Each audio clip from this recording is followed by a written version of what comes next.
Commander Haywan sat in the dim light of the communication center aboard the UNSF Prometheus. Her coffee had gone cold hours ago, but she barely noticed. The night shift was usually quiet, with only the soft hum of machines and the occasional beep of incoming data. That changed when her screen lit up with an urgent alert. "Ma'am, we have an encrypted signal coming from outside known space," said the young officer at the console next to her. His hands moved quickly across the controls, trying to clean up the signal. Haywan leaned forward, her dark eyes narrowing. "Can you trace it?" "Working on it. The signal is weak, very weak. It's traveling through multiple relay points. Whoever sent this wanted it to reach far." The screen flickered, and then a voice came through. It was not human. The words were translated by the ship's computer, but the emotion behind them needed no translation. It was pure desperation. "This is Velkar Prime. We are under attack. Our cities are burning. Our people are dying. The Krethon Empire has come and we cannot stop them. We have heard whispers of humanity, a new species that travels the stars. We beg you, if you can hear this, please help us. We will give you anything. Technology, resources, knowledge. Just please do not let us die like this." The message repeated 3 more times, then cut to static. Haywan felt her stomach tighten. She had been in the military long enough to know what desperation sounded like. She had heard it before in her own voice years ago when her unit was trapped behind enemy lines during the Mars Rebellion. "Get me Admiral Dae-hyun," she said quietly. "Right now." Within an hour, the entire command staff of the 5th Fleet was assembled in the war room of the flagship Dauntless. Admiral Dae-hyun stood at the head of the table, his gray hair and weathered face showing every one of his 50 years. Behind him, a massive holographic display showed the Outer Rim territories and the location of Velkar Prime. "Show them," he said. The room darkened, and video footage began to play. It had been attached to the distress signal, hidden in the encrypted data. What they saw made even the most experienced officers fall silent. Cities on fire, buildings collapsing under orbital bombardment, alien beings that looked almost human, with pale blue skin and large eyes running through streets while something hunted them.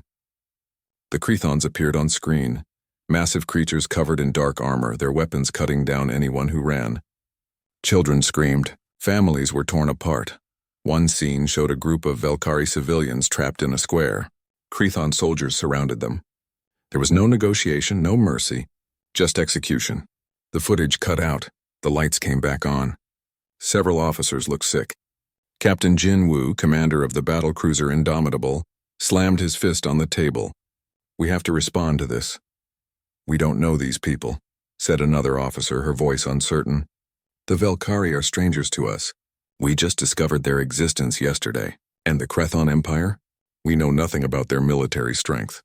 This could be a trap." Admiral Dae-hyun walked slowly around the table, his hands clasped behind his back. He stopped in front of the holographic display and stared at the frozen image of a Velkari child, her face twisted in terror. "I have spent 30 years in the military," he said, his voice low and hard. "I have fought pirates, rebels, and criminals. I have seen the worst that humanity can do to itself. But I have never seen systematic genocide on this scale. This is not war. This is extermination." He turned to face his officers. The Velkari called for aid. "They are dying while we debate. I will not have it on my conscience that we stood by and did nothing. But I will also not lie to you about what we are walking into. This will not be a rescue mission. This will be war." Dr. Yuna, the fleet's xenoanthropologist, pulled up data on her tablet. "Admiral, I have been studying what little information we have on the Krethon Empire. They have been expanding for over a century. 17 confirmed civilizations have been conquered or destroyed. They do not negotiate. They do not take prisoners unless they need slaves. Their entire culture is built on the idea that strength is the only thing that matters." "What about their military?" asked Lieutenant Sang-ho, the fleet's tactical officer. "Large," Yuna replied. "Our intelligence suggests they have over 1,000 warships. Their technology is advanced, but their tactics are straightforward. They rely on overwhelming numbers and brutal intimidation." Sang-ho brought up a tactical map. According to the signal's origin point, there are approximately 200 Krethon ships in the Velkar system right now. Their main fleet is stationed 3 systems away. If we engage, they will call for reinforcements. "Then we hit them fast and hard," said Captain Jinwoo. "We do not give them time to think or regroup." "Captain, we have 300 ships in the Fifth Fleet," said the uncertain officer from before. "Even if we win at Velkar, their main fleet will come for us. This could escalate into something much bigger than a rescue mission." Admiral Dae-hyun looked at each officer in turn. "I want your honest opinion. Each of you. Should we answer this call?" One by one they spoke. Some hesitated, weighing the risks. Others spoke with anger about what they had seen in the footage. But in the end, every single officer voted yes. They would go to Velkar. The Admiral nodded slowly. "Very well. Send a message to Earth and the outer colonies. Tell them we are responding to a distress call and may be entering a combat situation. Request that the Second and Third Fleets move to support positions." He paused, then added, "Also, send this message to the Valkyrie, if they are still alive to receive it. Tell them that humanity has heard their call. Tell them that help is coming, and tell them to hold on just a little longer." Commander Haewon watched as the orders went out across the fleet. 300 warships began preparing for immediate departure. Crews rushed to their stations. Weapons were armed. Shields were tested. The massive engines of the fleet began to power up, one by one. In the quiet of her quarters later that night, Haewon looked at a photograph she kept on her desk. It showed her family back on Earth smiling in the sunlight. She thought about the Velkari families she had seen in the footage, about the children who would never smile again if no one helped them. She had joined the military to protect people, to stand between the innocent and those who would harm them.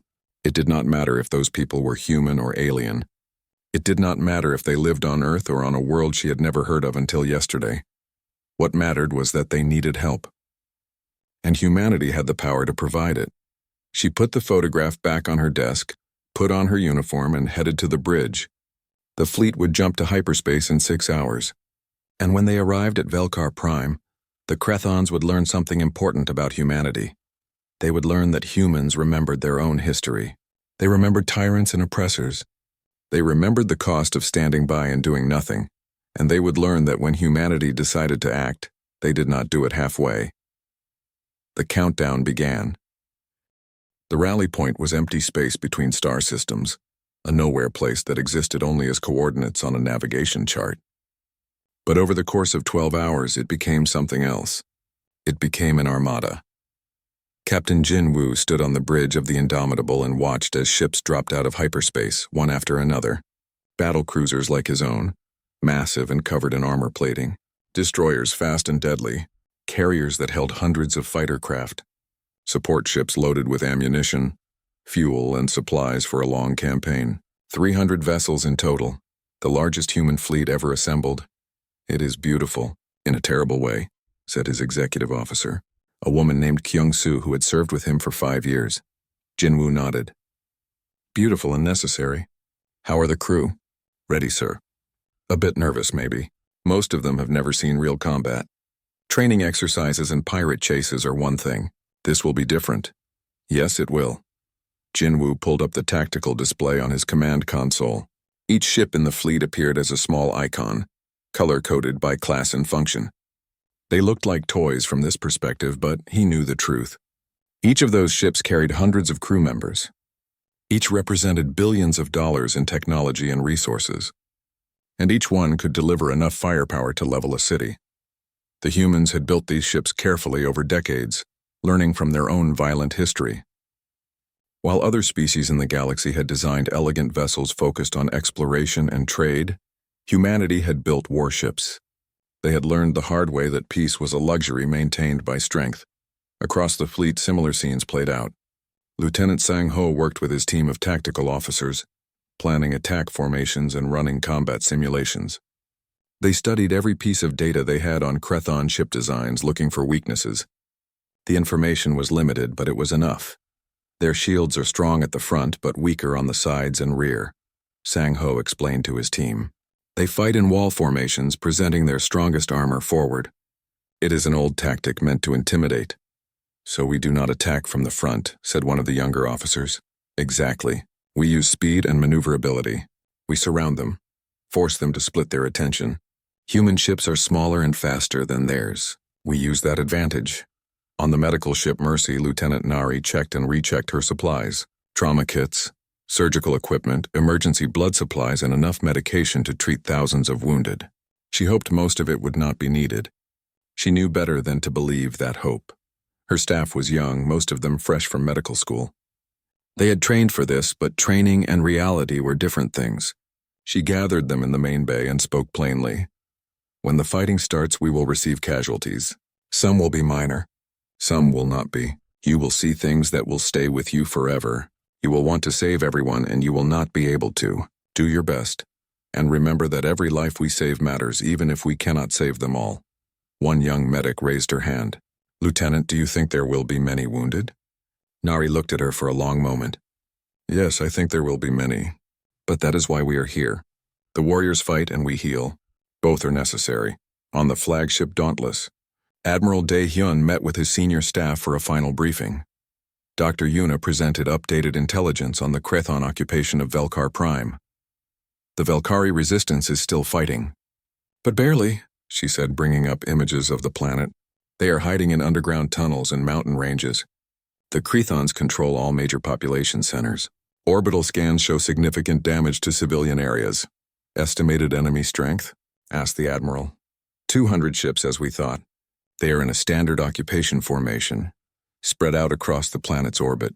It gives them coverage, but also makes them vulnerable to a concentrated attack. They are not expecting resistance. Why would they?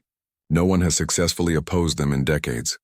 They have not met us yet, said Commander Tae Yang, the fleet's electronic warfare specialist. Admiral, I have a proposal.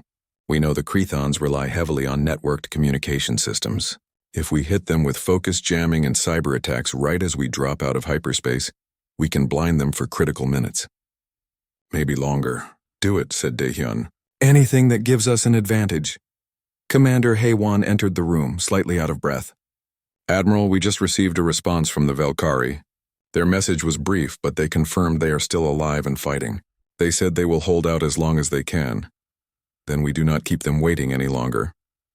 Admiral Dae-hyun stood and addressed the room. Send the order to all ships. We jump in 30 minutes. Battle formation Delta 7. All weapons armed. All shields maximum. When we arrive at Velkar Prime, I want every ship ready to fight immediately. He paused, looking at each of his officers. I am going to address the fleet. I want every crew member to hear this, from the lowest recruit to the most experienced captain. The communication system activated, and suddenly Admiral Dae-hyun's voice was being broadcast to 300 ships and nearly 200,000 personnel. This is Admiral Dae-hyun speaking to all ships of the 5th Fleet. In a few minutes, we will jump to the Velkar system. We are answering a distress call from a species we barely know, to fight an enemy we have never faced. Some of you may wonder why we are doing this. Why risk our lives for aliens? I will tell you why. Because we are human, and humanity has a long memory. We remember the tyrants who ruled our own world. We remember the conquerors who crushed the weak and called it strength. We remember the times when evil seemed unstoppable, and how it took courage and sacrifice to prove it wrong. The Krethon Empire believes might makes right. They believe they can take what they want, destroy who they please, and no one will stop them. They are about to learn differently. We did not come to the stars looking for war. We came seeking knowledge, hoping for peace. But we also came prepared. Prepared to defend ourselves, prepared to defend others, and prepared to show anyone who threatens innocent lives that humanity will not stand by and watch. The Velkari asked for aid. We bring them something more. We bring them proof that evil can be defeated. We bring them justice. And we bring the Krethons a message they will never forget. All hands to battle stations. May we fight well, and may we bring every one of our people home safe. But most of all, may we do what is right. Dae-hyun out, the communication ended. Across the fleet, crew members moved to their positions. Fighter pilots climbed into their cockpits. Gunners loaded weapons. Engineers monitored power systems. Everyone knew their job and everyone knew what was coming. Captain Jinwoo strapped himself into his command chair on the Indomitable. Around him, his bridge crew did the same. The ship's AI began the jump countdown, its synthetic voice calm and steady. Hyperspace jump in 60 seconds. All systems green. Weapons armed. Shields at maximum. Course locked. Jinwoo looked at the main view screen, which showed the rest of the fleet arranged in perfect formation around the flagship. Hundreds of ships, thousands of people, all committed to the same mission. 30 seconds to jump. He thought about the Velkari, huddled in their tunnels, hoping that help would come. He thought about the Crethons, smug in their power, believing themselves unstoppable. 10 seconds. Jinwoo smiled, though there was no humor in it. The Crethons were about to get an education in human warfare. It would be brutal, swift, and absolute. Jumping now.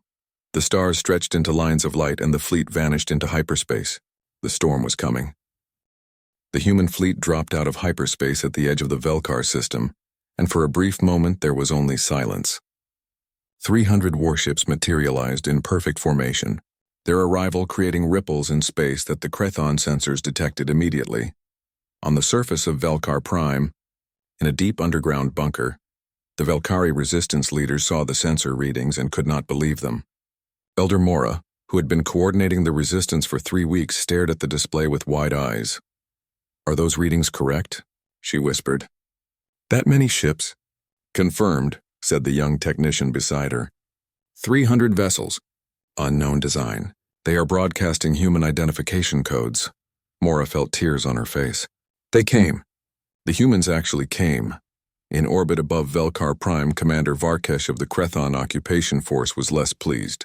He had been settling in for what he thought would be an easy assignment, crushing the last of the Velkari resistance and preparing the planet for resource extraction. The sudden appearance of an unknown fleet was unexpected and unwelcome. "Get me identification on those ships," he barked at his crew. "Where did they come from?" "Unknown species, Commander. Their configuration does not match any known designs in the Empire's database. They are transmitting a message on all frequencies." "Play it." Commander Haywan's voice came through, speaking clearly in a language the Crethon computers quickly translated. "This is the United Nations Space Force. You have made war upon innocents. Surrender now or face the consequences." Varkesh laughed. It was a harsh, ugly sound. "What are these creatures? They dare threaten the Crethon Empire?" He activated his own transmission. "Unknown vessels, you are interfering with official Imperial business. The Velkari are conquered territory. Leave now or you will be destroyed. You face 200 warships of the Crethon military. You cannot win." There was a pause. Then Haywan's voice came back, colder than before. "We did not come here to negotiate. Last chance. Surrender or die." Varkesh's response was to open fire. The battle began in an instant. Crethon ships broke orbit and moved to engage the human fleet, their massive forms accelerating toward what they believed would be an easy victory. They outnumbered the humans in ship size and had fought dozens of battles. They expected the usual pattern. Enemy panic, desperate defense, inevitable defeat. They were very, very wrong. Captain Jinwoo watched the Crethon ships approach on his tactical display. "Wait for it," he said quietly. "Let them commit." The Crethons came in hard and fast, focusing their attack on what appeared to be the weakest point in the human formation. It was exactly what Lieutenant Sang-ho had predicted they would do. The human ships seemed to fall back as if overwhelmed. "Now," said Jinwoo, the formation suddenly split and reformed. Ships that had appeared vulnerable scattered in 3 directions, revealing they had been bait. The real attack came from the flanks, where human destroyers and cruisers had been waiting. The Indomitable led the charge, its railguns opening fire. The railgun was a simple weapon, based on physics that humanity had understood for centuries. Magnetic coils accelerated solid projectiles to incredible speeds. No explosives, no complicated guidance systems, just metal moving faster than anything the Crethons had encountered. The first volley struck a Crethon cruiser amidships, and the alien vessel simply came apart, its hull unable to withstand the kinetic energy. Ensign Bora sat at the weapons station aboard the destroyer Retribution, her hands moving across the controls with practiced speed. She had trained for this moment for 3 years. Now it was real, target locked, firing kinetic kill vehicle. The weapon she launched was even simpler than a railgun. It was a solid tungsten rod, about 2 meters long, accelerated to a significant fraction of light speed. When it hit, physics did the rest. The kinetic energy released was equivalent to a tactical nuclear weapon, but with none of the radiation or fallout, just pure destructive force. The Crethon battleship she targeted detected the incoming projectile too late. Point defense systems tried to engage, but the rod was too small and too fast.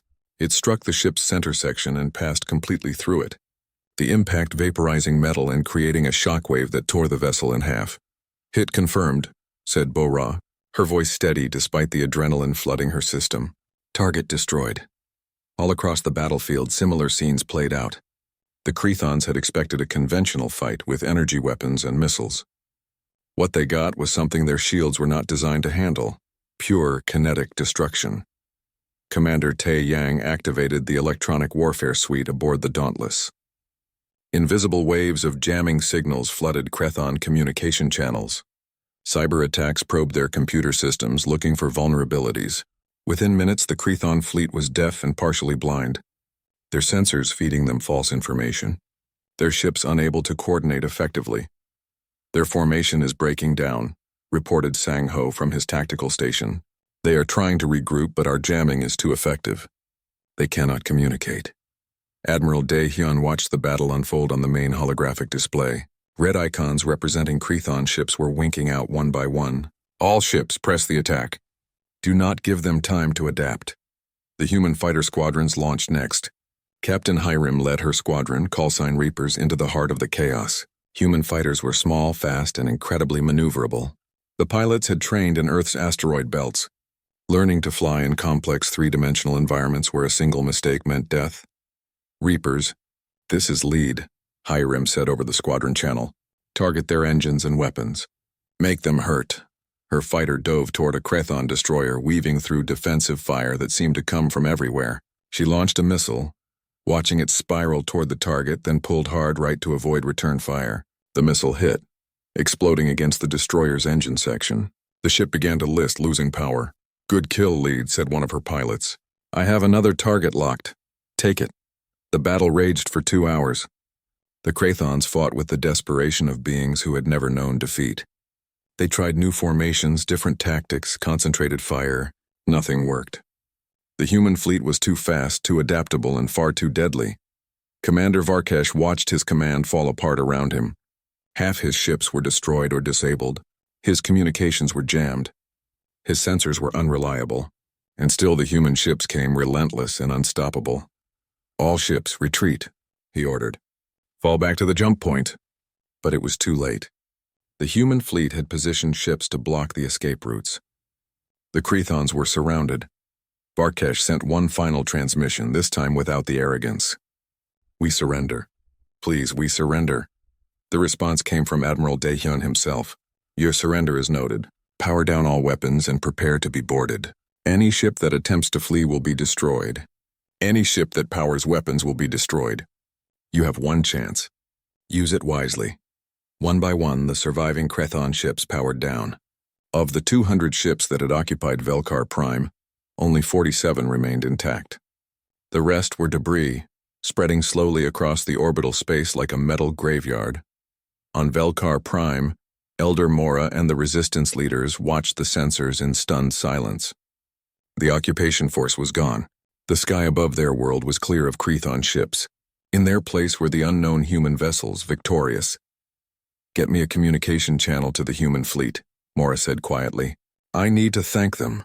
But aboard the Dauntless, Admiral Dae Hyun was already looking at new sensor data. Intelligence Officer Kang Dae had intercepted Crethon communications before the jamming took full effect. Admiral, the Crethon main fleet received a distress call before we blocked their transmission. They are mobilizing. 800 ships. They will be here in 4 days. Dae Hyun nodded slowly. He had expected this.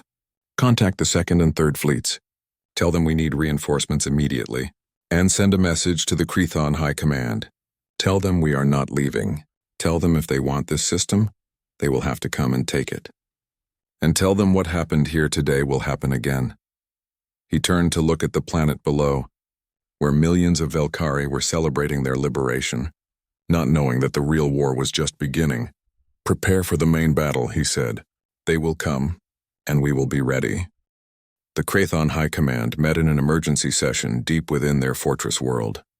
War Marshal Threxus stood before the council, his massive form rigid with barely contained rage. The holographic display behind him showed the destruction of the occupation force at Velkar Prime. This is unacceptable, he growled. A species we have never heard of destroys an entire occupation force in hours. How is this possible? The intelligence officer assigned to the case stepped forward nervously. Marshal, we underestimated them. These humans fight differently than any species we have encountered. Their weapons are primitive in concept but devastatingly effective. They use kinetic energy rather than plasma or particle beams. Our shields are not designed to stop solid projectiles moving at such speeds. Then adapt the shields, snapped Threxus. That will take weeks, possibly months. The main fleet uses the same shield technology. We cannot refit 800 ships in time. Threxus stared at the officer, who wisely took a step back. The war marshal turned to the council. Then we will crush them with numbers. 800 ships against their 300. Even with superior tactics, they cannot overcome such odds. I will personally lead the fleet. We will make an example of these humans. We will show the galaxy what happens when someone challenges the Krython Empire. The council agreed. Within hours, the entire Krython battle fleet began mobilizing. This was not a simple occupation force. This was the military might of an empire that had conquered 17 civilizations. 800 warships, each crewed by experienced warriors, each armed with weapons that had leveled cities and shattered worlds. They set course for Velkar Prime. The humans had won one battle. They would not win the war, but the humans were not idle. Intelligence Officer Kang Day worked around the clock aboard the stealth ship Shadow, which had infiltrated deep into Krython space. The Shadow was humanity's most advanced spy vessel, equipped with cloaking technology and sophisticated monitoring equipment. It was invisible, silent, and very good at gathering information. Admiral, I have the coordinates of the Krython main fleet, Kang Day transmitted to the Dauntless. They are moving through the Corvin Nebula, using it as cover. They think they can approach undetected. Admiral Dae-hyun studied the data with Commander Hae-won and Lieutenant Sang-ho. The Corvin Nebula was a massive cloud of gas and dust, beautiful and deadly. It would provide cover for the Krythons, but it would also limit visibility for both sides. We can use this, said Sang-ho, pulling up tactical projections. If we position our ships inside the nebula before they arrive, we can ambush them. The gas will interfere with their sensors just as much as ours. It is risky, noted Hae-won. Fighting inside a nebula is dangerous. Navigation is difficult and we could lose formation easily. But the alternative is letting them choose the battlefield, said Dae-hyun. No, we strike first. Sang-ho, prepare a battle plan. We go to them. The human fleet moved to the Corvin Nebula, leaving only a small defensive force at Velkar Prime. They had also received reinforcements. The second fleet had arrived, adding another 200 ships to their numbers. 500 human warships against 800 Krython vessels. The odds were still against them, but humanity had learned long ago that odds were just numbers. Captain Jin Woo positioned the Indomitable at what would be the front line of the coming battle. Around him, hundreds of ships took their assigned positions, disappearing into the colorful clouds of the nebula. On the view screen, he could see only a few dozen meters in any direction. Everything else was swirling gas lit by distant stars. This is going to be chaos, said his executive officer, Kyung-soo. Yes, agreed Jin-woo, but chaos favors the prepared, and we are very prepared. Captain Hyrim and her fighter squadron waited inside the belly of their carrier, the pilots sitting in their cockpits, ready to launch at a moment's notice. The tension was thick enough to cut. They had all fought at Velkar Prime, but this would be different. This was the main fleet. This was the real test. Stay sharp, Reapers, Hyrim said over the squadron channel. When we launch, it will be into the middle of a firestorm. Stick to your wingmen. Trust your training. And remember, every ship we take down is one less that can hurt our people. The wait ended when sensors detected the approaching Krython fleet. War Marshal Threxus led his ships into the nebula in a massive wall formation, exactly as the human tactical officers had predicted. It was an impressive sight. 800 warships advancing together, their formation designed to project overwhelming power. All ships, transmitted Admiral Dae-hyun, weapons free. Show them what humanity can do. The ambush was perfect. Human ships appeared out of the nebula clouds on all sides of the Krython formation, having used the gas cover to position themselves precisely. The Krythons suddenly found themselves surrounded, their impressive wall formation now a liability. Break formation, scatter, ordered Threxus, but the order came too late. The human dreadnoughts opened fire first. These massive ships carried the largest railguns in the human arsenal, weapons that could hurl projectiles the size of cars at relativistic speeds. The recoil from each shot was so powerful that the ships had to fire from stabilized positions, their engines working at full power just to keep them steady. The projectiles tore through Krython ships like paper. One dreadnought firing line could destroy multiple targets with a single salvo.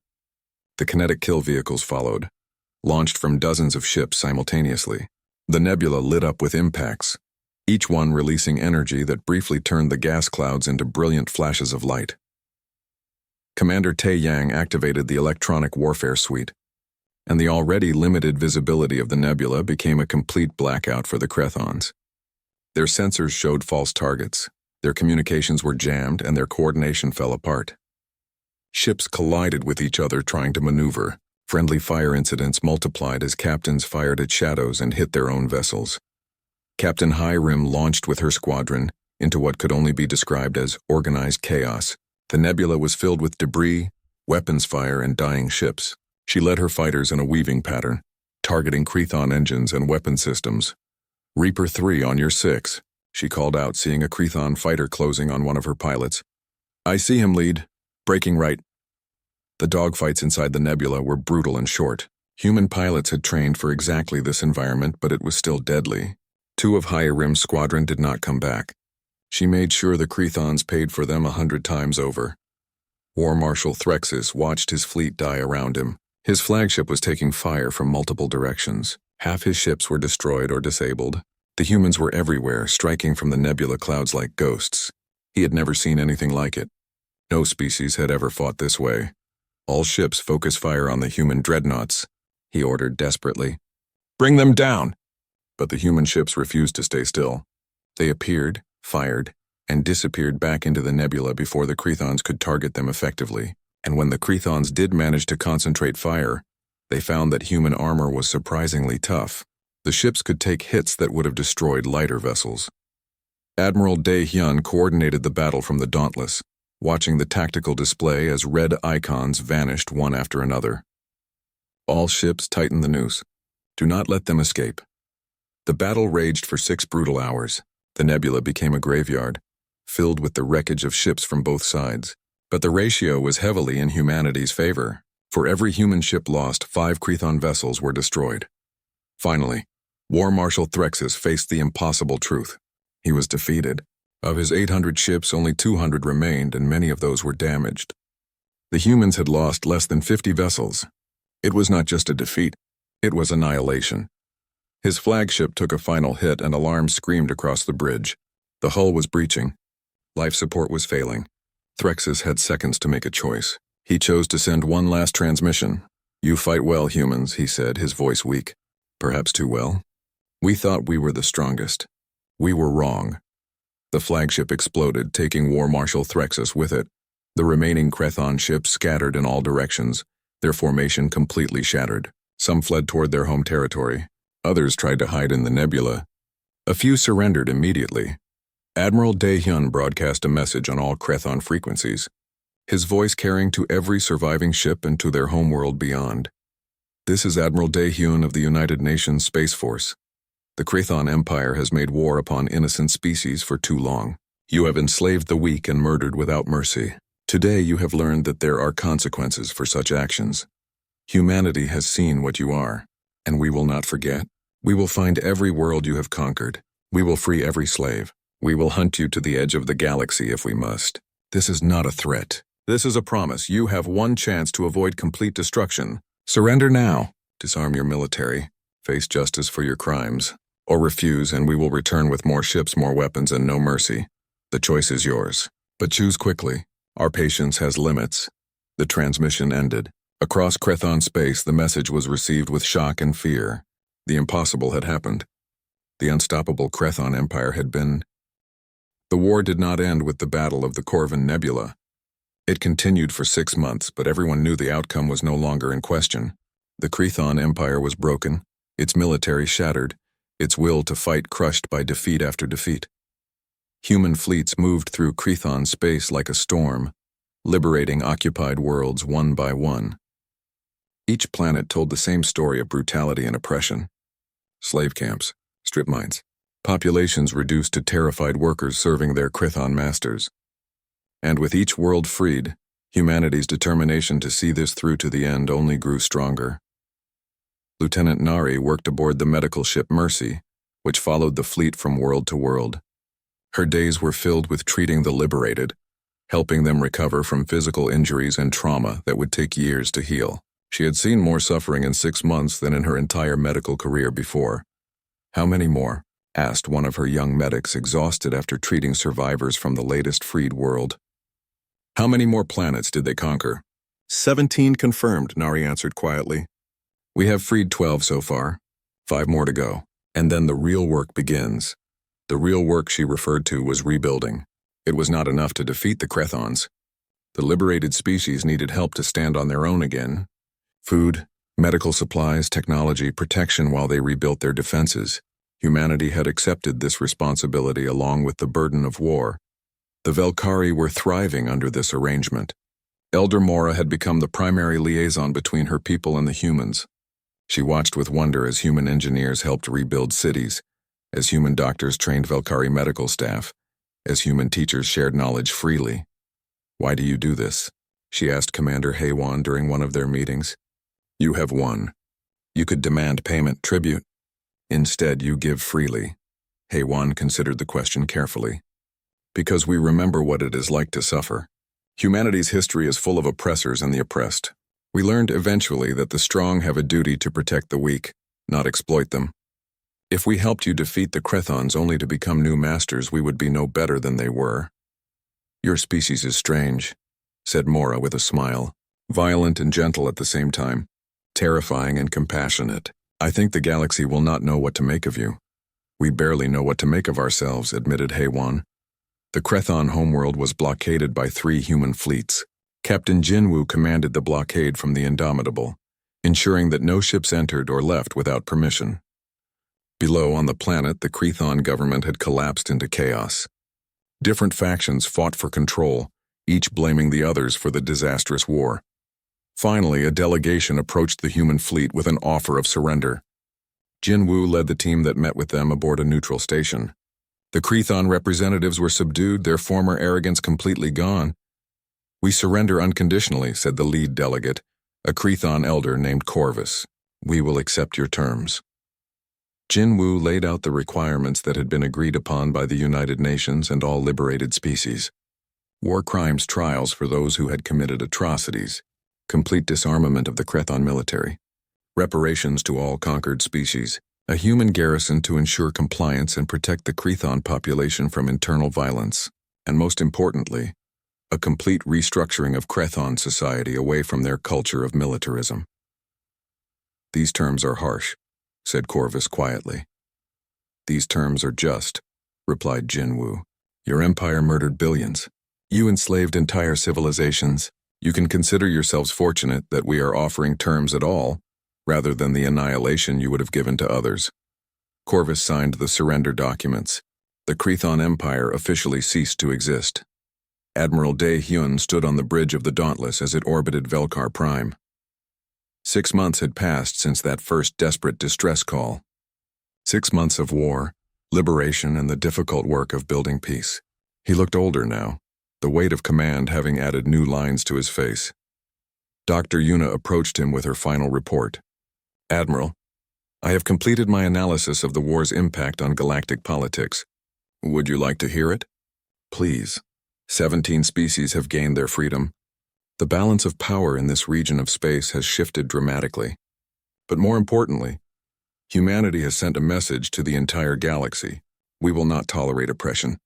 We will defend the innocent, and we have the power to back up those promises. "And what do the other species think of us?" asked Dae-hyun. "They are frightened and grateful in equal measure. We are young, aggressive, and powerful. Some worry we will become the next empire builders. Others see us as their best hope for protection. The next decade will be critical in determining which path humanity takes." Dae-hyun nodded slowly. "We did not ask for this responsibility, but now we have it. We must be worthy of it." Commander Haywan received a special delegation that day. A group of Velkari children, survivors of the Crethon occupation, had asked to meet some of the humans who saved them. They came with flowers, a traditional Velkari gesture of gratitude. The children were nervous at first, these small beings with their pale blue skin and large eyes. But Haywan knelt down to their level, smiling gently. One child, a little girl no more than 6 years old, stepped forward. "Are all humans as brave as you?" she asked in a small voice.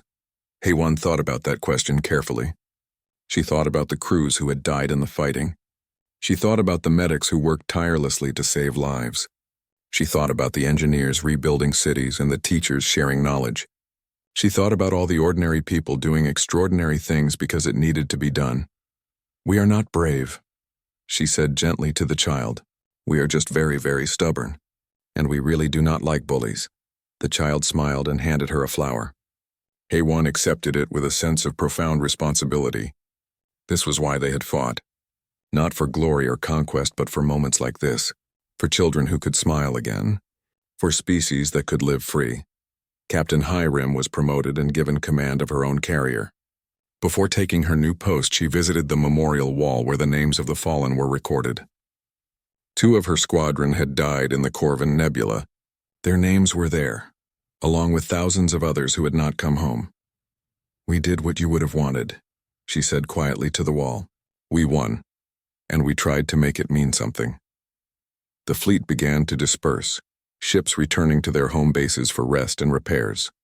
The Fifth Fleet had been reduced by combat losses, but it had accomplished something historic. It had proven that humanity could project power across interstellar space. It had proven that human military doctrine worked against advanced alien threats, and most importantly, it had proven that humanity would fight for more than just itself. Admiral Daehyun recorded his final log entry from the war. "We came to the stars seeking knowledge, hoping for peace. We found instead a galaxy where the strong preyed upon the weak." Perhaps that is the burden of being human. We know what it is to suffer. We know what it is to fight. And we know that sometimes the only answer to evil is to meet it with overwhelming force. The Valkyrie called for aid. We brought retribution. And in doing so, we may have brought something else. We brought hope. Hope that evil can be defeated. Hope that tyrants can be brought down. Hope that the galaxy does not have to be a dark place where might makes right. But we also brought fear. Fear of what humanity can do when provoked. Fear of our weapons, our tactics, our refusal to accept defeat. The galaxy is watching us now, wondering what we will do with this power. I do not have all the answers, but I know this. We must be worthy of the trust the Valkyrie placed in us. We must be better than the enemies we defeated. We must prove that strength and compassion are not opposites, that we can be both warriors and protectors. The future is uncertain, but for now we have made a difference. We have saved lives. We have freed the enslaved. And we have shown the galaxy who humanity is. Let us hope we have shown them our best selves, not our worst. This is Admiral Daehyun signing off. Years later, the story of humanity's intervention at Velkar Prime would become legend. Other species would speak of it in hushed tones, teaching their young about the day the humans arrived. Some would remember the violence, the terrible weapons, the merciless prosecution of the war. Others would remember the compassion that followed, the help freely given, the dedication to justice over conquest. But everyone agreed on one thing. When the Valkyrie had cried for aid, humanity answered. Not with words or negotiations, but with thunder and fire, and the galaxy would never be the same. In the darkness between stars, the message spread from world to world, from species to species, carried on electromagnetic waves and quantum relays, a message of hope for the oppressed and warning for the oppressors. Humanity has arrived, and they remember the story of retribution had ended. But the story of what came after, of humanity's place in the galaxy, of whether they would live up to the promise they had made, was just beginning. And that story would be written by every human who traveled the stars, every decision they made, every action they took. The Valkyrie had asked if all humans were as brave as the ones who saved them. Heywan had said they were stubborn and did not like bullies. But the real answer